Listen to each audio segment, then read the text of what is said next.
Oui, merci, monsieur le maire. Nous souhaitions profiter de cette délibération pour faire un point sur le projet bibliothèque, puisque nous n'en avons pas parlé en conseil municipal, ça sort dans la presse, c'est dans le Gremag, il y a tout un dossier, et nous ne l'avons absolument pas évoqué ensemble ici, donc je me permets à ce stade et à l'occasion de cette délibération d'en dire quelques mots.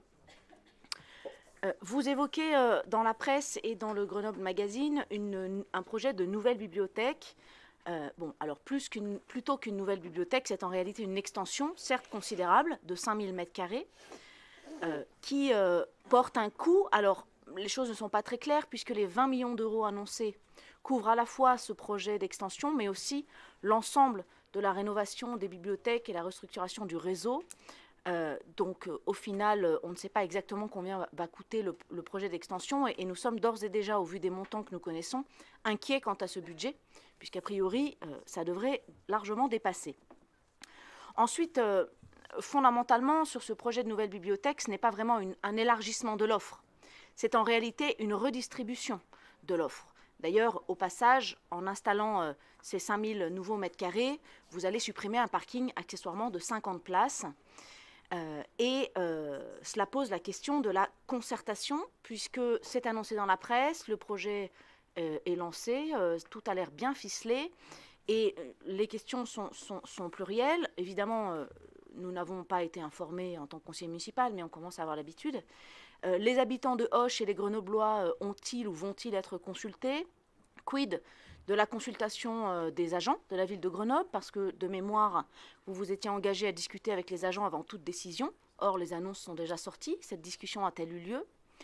Sur le fonctionnement, on voit bien l'enjeu de l'extension, de l'élargissement des horaires d'ouverture, ce qui peut être une bonne chose d'ailleurs, mais vraisemblablement, ou alors une information m'a échappé, avec le même nombre d'agents, ce qui veut dire que des agents des bibliothèques vont passer de plus en plus de temps à accueillir du public, mais être bibliothécaire, ça n'est pas que faire de l'accueil du public, donc ça pose la question du métier des bibliothécaires. Autre point de fonctionnement qui est à l'ordre du jour, l'artothèque. Son devenir n'est pas très clair. On avait évoqué il y a quelques années déjà l'idée d'un catalogue en ligne. J'aimerais bien savoir où en est cette idée. Sur le fonctionnement encore, on voit bien que des bibliothèques de proximité continuent à être supprimées. En centre-ville, la bibliothèque de l'Office du tourisme ferme. Le jardin de ville va devenir une bibliothèque internationale.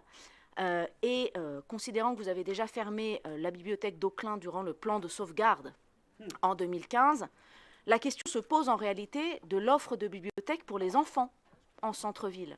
Puisqu'initialement, il y avait une bibliothèque enfant à Auclin, il y a une bibliothèque enfant au centre-ville, au parc du jardin de ville. Il y avait un coin enfant à la bibliothèque de l'Office du tourisme. Ça veut dire que tout cela ne constitue plus aucun point de proximité pour les enfants, puisqu'ils vont être fermés. Et la seule offre enfants et jeunesse, d'ailleurs vous le défendez dans votre dossier Gremag, va se trouver à Chavant. Ce qui veut dire que lorsqu'on a un enfant, qu'on sort de l'école, par exemple, du jardin de ville, eh bien on n'ira plus à la bibliothèque à pied, il faudra aller à la bibliothèque centrale. Donc cela pose la question de l'offre des bibliothèques pour les enfants. Ensuite, à Grand Place, vous annoncez une baisse des effectifs. La bibliothèque Auclair et Mistral est déplacée au plateau. Donc la dernière fois, on vous interrogeait sur le projet au plateau. On avait évoqué, est-ce que vous allez mettre la bibliothèque? Vous avez tergiversé. Et dans le Gremag, on apprend qu'en fait, effectivement, il est acté que la bibliothèque Auclair Mistral était déplacée au plateau. C'est dans Gremag encore. Donc je crois que tout cela mérite un grand nombre d'éclaircissements.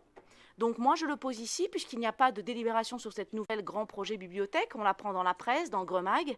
Donc moi, je me permets, à travers cette délibération, de poser le sujet. Et par ailleurs, un grand nombre d'agents nous ont sollicité, d'abord, pour leur inquiétude et leur manque de dialogue avec vous, vraisemblablement, puisqu'ils le disent, en tout cas pour quelques-uns d'entre eux. Et ensuite, parce que la fréquentation des bibliothèques fait venir un public de plus en plus difficile pour les agents, ce qui pose une question de médiation. Est-ce que les choses ont été pensées? Parce que tant mieux s'il y a de plus en plus de fréquentation dans les bibliothèques, c'est avéré, et bravo pour cela. Mais en revanche, il y a effectivement des sujets de médiation avec le public sur un certain nombre de situations. Donc voilà, il me semblait important de poser ce sujet-là. pour avoir quelques réponses, parce qu'il me semblait qu'un tel projet aurait pu faire l'objet au moins d'une note d'information ou d'un point d'information, comme c'est parfois l'occasion au Conseil métropolitain d'avoir une note d'information, puisque en tant qu'élu du Conseil municipal, nous apprenons donc dans le Gremag et dans la presse le projet de bibliothèque sans qu'on ait eu évidemment notre avis à donner et sans qu'on ait eu ne serait-ce qu'un point d'information en Conseil municipal. Merci de vos réponses.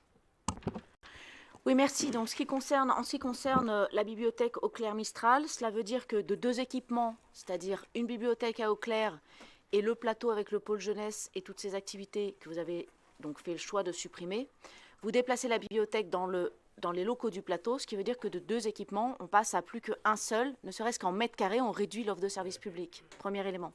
Deuxième élément, est-ce que dans les 20 millions d'euros, il y a aussi la réhabilitation de la BEP? Parce qu'on sait que le bâtiment est très ancien, très énergivore évidemment, mais il y a aussi des fuites. Est-ce qu'il est prévu de réhabiliter ce bâtiment? Merci.